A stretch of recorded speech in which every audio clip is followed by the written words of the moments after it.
So we've come to that part of the show when we have a look at the Bible, and this week we've got a special verse that has been chosen by Pete and Amanda, who got married this weekend, and it is from the book of Colossians.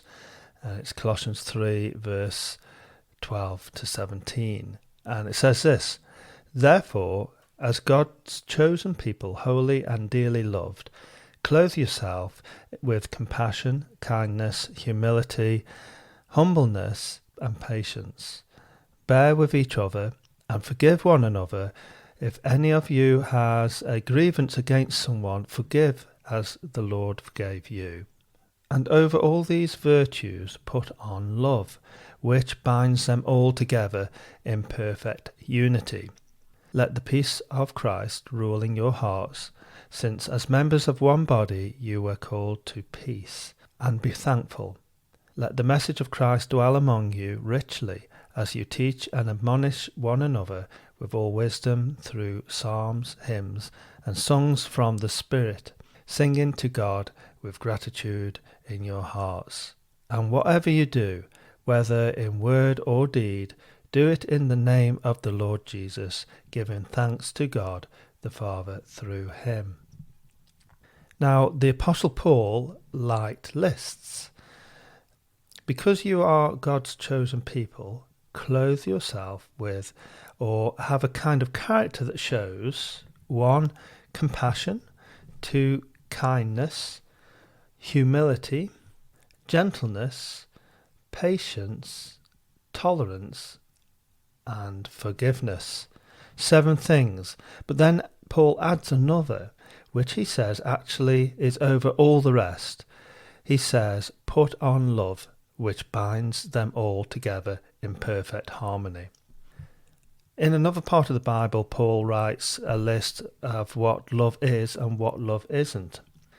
And it goes like this: love is patient, love is kind, it does not envy, it does not boast, it is not proud, it does not dishonour others, it is not self-seeking, it is not easily angered, it keeps no record of wrongs, does not delight in evil, rejoices in the truth, always protects, always trusts, always hopes, always perseveres, never fails."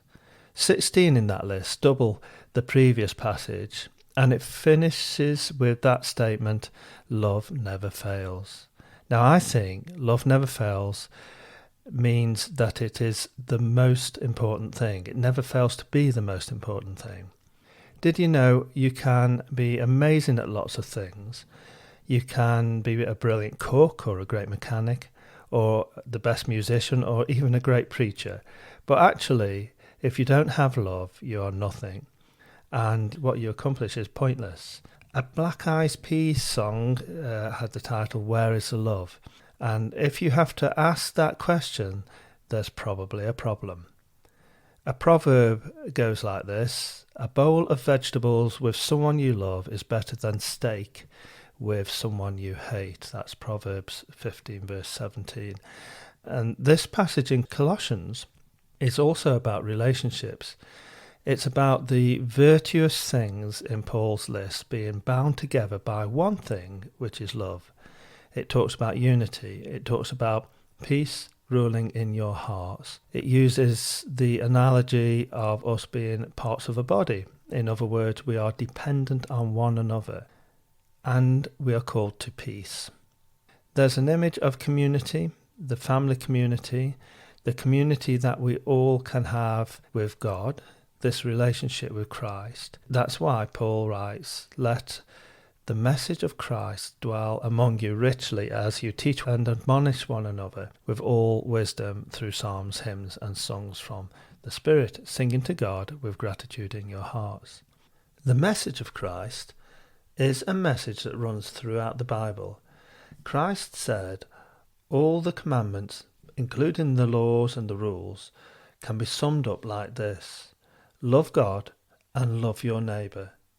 If we do that, everything else falls into place.